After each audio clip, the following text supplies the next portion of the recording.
Subscribe करें reality public TV channel को और दबाएं बेल आइकन ताकि तमाम वीडियोस आप तक पहुंच सकें।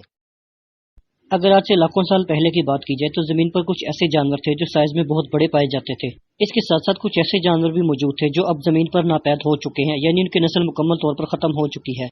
न सिर्फ ये जानवर साइज में बड़े थे बल्कि इतने खतरनाक थे कि जिसके बारे में इंसान सोच भी नहीं सकता। ये जानवर इतने ज्यादा खतरनाक थे कि इन्होंने जमीन पर तबाही मचा रखी थी। अगर उस जमाने में इंसानी आबादी भी ज्यादा होती तो बहुत से इंसानों को ये मार डालते। आज की वीडियो बहुत इंटरेस्टिंग होने वाली है, तो इसे आखिर तक देखिएगा। सबसे पहले हम बात करेंगे टाइटेनोबोआ सांप के बारे में। अगर इस सांप के बारे में बात कीजिए तो ये सांप तकरीबन आज से 10,000 साल पहले जमीन पर पाया जाता था। ये सांप साइज में इतना बड़ा था कि जिसके बारे में कोई इंसान तस्वुर भी नहीं कर सकता।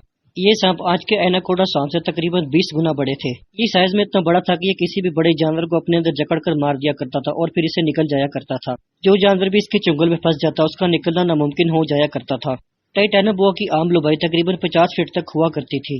ये सांप साइज में काफी लंबा था और ये नॉर्थ और साउथ के इलाकों में पाया जाता था, यानी ये शुमाल और जुनूब के गर्म और रेतले इलाकों में रहता था। इस सांप की खासियत ये थी कि जमीन पर बहुत तेजी से रेंगता था और पानी में बहुत तेजी से तैर लिया करता था। जिस जगह पर ये रहता था वहाँ के तमाम जानवर इससे खौफ खाया करते थे, क्योंकि ये साइज में बहुत बड़ा था और किसी भी जानवर को जकड़ कर मार दिया करता था और फिर इसे निकल कर खा जाया करता था। क्लाइमेट चेंज होने और जमीन की तबाहकारियों के बायस ये सांप आहिस्ता आहिस्ता खत्म होता गया, लेकिन आज भी सांप के ढांचे दुनिया के मुख्तलिफ इलाकों में खुदाई के दौरान मिलते हैं। अब हम बात करेंगे मोसासॉरस के बारे में। समंदर की छिपकली भी माना जाता था। ये समंदर में रहता था और बहुत बड़े बड़े जानवरों का शिकार कर लिया करता था, क्योंकि इसका अपना साइज बहुत बड़ा था। हालांकि ये जानवर बड़ी बड़ी शार्क मछली और इसके साथ साथ मेगालोडॉन जैसी बड़ी मछली का भी शिकार कर लिया करता था। ये बड़े बड़े मोसासॉरस जानवर तकरीबन 60 मिलियन साल पहले जमीन पर राज किया करते थे और इनकी बहुत दहशत हुआ करती थी। ये समुद्र में किसी भी जानवर का शिकार कर लिया करते थे और इसे काट काट कर इसे मार दिया करते थे। अगर इसके वजन और लंबाई के बारे में बात की जाए तो ये तकरीबन 60 फीट तक लंबे हुआ करते थे और इसका वजन बहुत ज्यादा हुआ करता था। अब हम बात करेंगे एक ऐसे नापैद जानवर के बारे में जिसे स्माइलोडोन कहा जाता था। अगर इस जानवर की ताकत के बारे में बात की जाए तो ये शेर से तकरीबन 50 गुना ज्यादा ताकतवर हुआ करता था।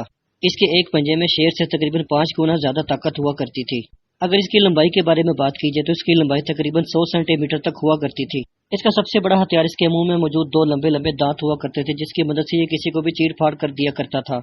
इसके लंबे दांतों की वजह से इसे सैबर टूथ टाइगर भी कहते हैं। ये जानवर भी तकरीबन आज से 12,000 साल पहले जमीन पर मौजूद हुआ करता था। एनवायरमेंट चेंज होने की वजह से ये भी अपनी जिंदगी की जंग लड़ता रहा, लेकिन फिर आस्ता आस्ता माहौलियाती तबाहकारियों के बायस इसकी नस्ल भी जमीन से मुकम्मल तौर पर नापैद हो गई। अब हम बात करेंगे एक और ऐसे खतरनाक जानवर के बारे में जिसे टी-रेक्स कहते हैं। अगर बात हो रही हो खतरनाक जानवरों के बारे में और टी-रेक्स का नाम ना आए, ये कैसे हो सकता है? आज से तकरीबन 50 या 60 मिलियन साल पहले इन्होंने जमीन पर तबाही मचा रखी थी, यानी ये जमीन पर तकरीबन 50 से 60 बिलियन साल पहले पाए जाते थे। इनका सबसे खतरनाक हथियार इनके मुंह में मौजूद दांत हुआ करते थे, जिसकी मदद से ये किसी का भी चीर फाड़ कर दिया करते थे। यानी इनका सबसे खतरनाक हथियार नुकीले दांत और खतरनाक जबड़े हुआ करते थे। कहा जाता है कि जमीन पर बहुत बड़ा जल्जला आया था, जिसके बाद इनकी नस्ल तो मुकम्मल तौर पर खत्म हो गई थी। अब हम बात करेंगे मेगालोडॉन मछली के बारे में। ये ऐसी मछली थी जिसने समुद्र में तबाही मचा रखी थी। समंदर में इस मछली का बहुत रौब और दबदबा हुआ करता था। अगर इस मछली की नस्ल के बारे में बात की जाए तो ये मछली शार्क नस्ल से थी। ये मछली तकरीबन आज से 18 मिलियन साल पहले समंदर पर राज किया करती थी और किसी शेर की तरह रहती थी। अगर इसकी लंबाई के बारे में बात की जाए तो इसकी लंबाई 70 फीट तक लंबी हुआ करती थी। अगर इसके वजन के बारे में बात की जाए तो इसका वजन 300 किलो के बराबर था। ये अपने नुकीले दांतों की मदद से किसी को भी चीर फाड़ करके खा जाया करती थी।